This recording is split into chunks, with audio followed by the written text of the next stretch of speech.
Good day, I'm Theodore Henry, and this is your JIS News for Tuesday, October 10, 2023. $6 million have been allocated for emergency drain cleaning in Falmouth, Trelawney, as the country remains on high alert to contain the dengue outbreak. Minister of Local Government and Community Development, Desmond McKenzie, announced the figure during a visit to the parish on Friday. He was there to examine issues relating to parochial roads, indigent housing, street lighting, and rural electrification, among other services in several communities.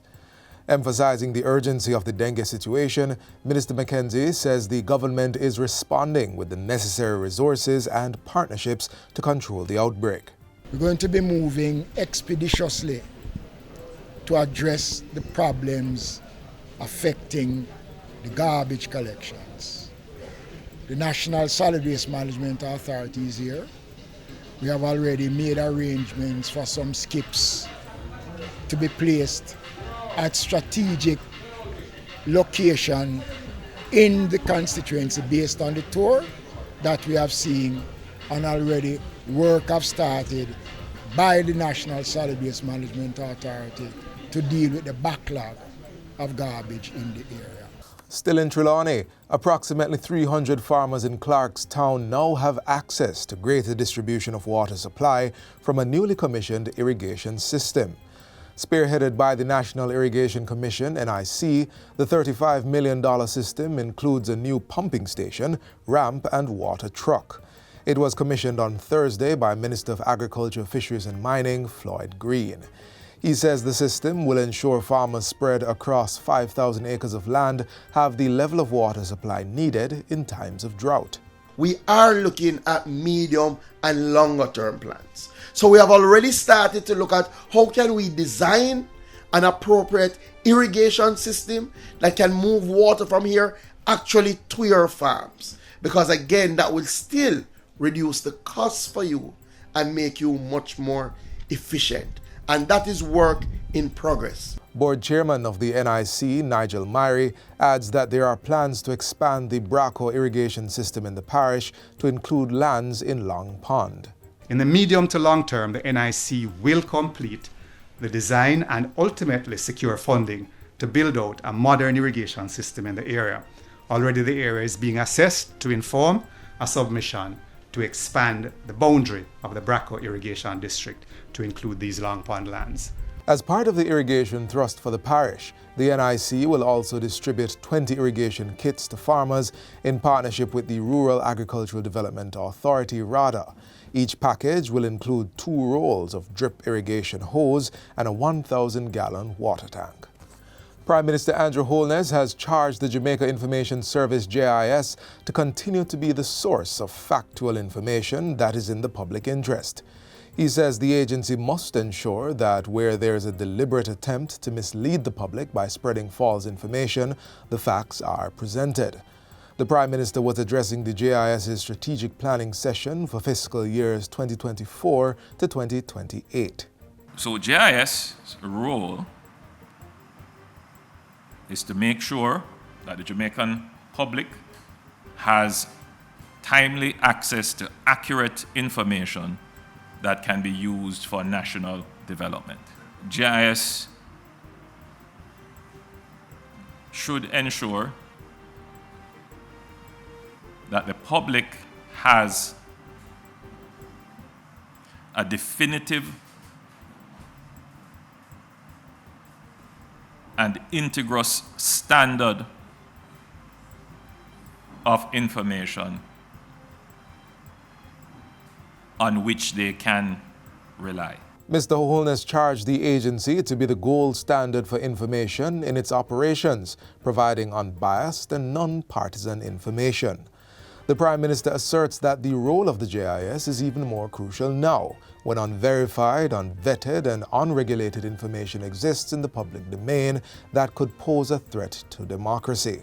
A small country like Jamaica can't take it for granted that this open media space, this open flow of information, does not have an impact on our institutions and the way in which our people think and behave, their outlook, their mood, their aspirations, how it changes our value system.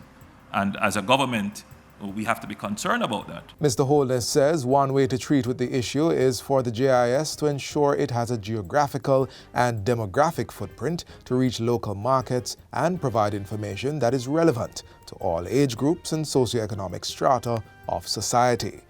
The JIS currently has offices in Kingston and Montego Bay. A $50 million budget is in place to establish another regional office in St. Thomas. The Ministry of Transport is tightening its grip on the high level of indiscipline by operators of public passenger vehicles with the launch of Operation Transportation Streamline. The island-wide operation is in collaboration with the Jamaica Constabulary Force, JCF, the Transport Authority, and the Island Traffic Authority.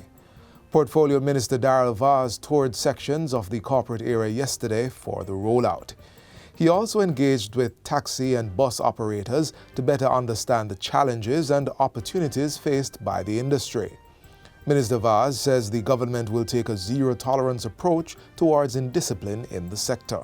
The PPV transportation stakeholders are getting a bad name because of what transpires on the road on a daily basis, the indiscipline.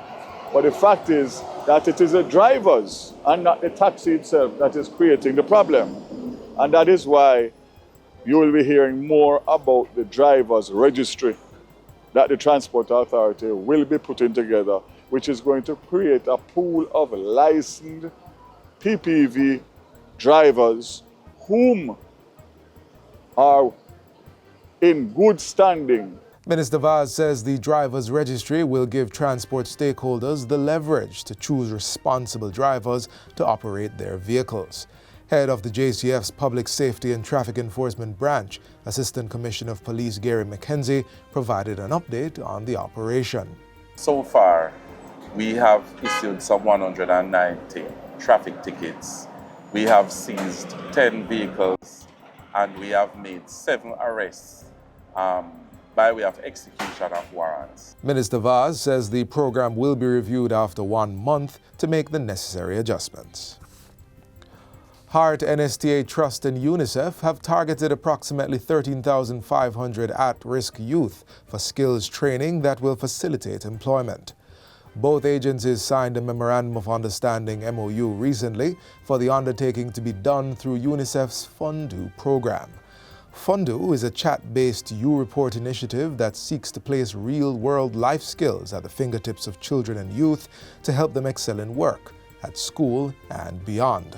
The program is available on WhatsApp, Facebook Messenger, and Instagram Messenger to facilitate fun, engaging, and self-paced learning using accessible technology.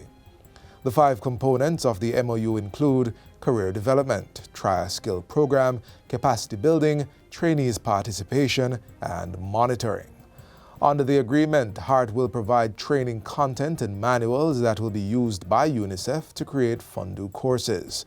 HART will also promote Fundu to new and existing trainees and will monitor the progress of participants who enter the program or transition to employment. Meanwhile, UNICEF will provide training for HART NSTA instructors and give participants access to mental health services through its U-Report initiative. Heads of both entities view the partnership as another initiative to empower and provide meaningful opportunities for Jamaica's youth. And finally, the National Water Commission (NWC) has lifted its water restrictions that were imposed under the Prohibition Order. The restriction was part of the response to the meteorological drought-like condition that was affecting sections of the island for several months. The NWC says recent rainfall has improved water levels at the main storage reservoirs, making the restriction no longer warranted. As of October 9, the Hermitage Dam is at 100% capacity, while the Mona Reservoir is at 70.3%. The NWC says this represents a significant increase compared to last month, when both systems were reporting storage levels of just over 30%. And that's it for JIS News Today. I'm Theodore Henry.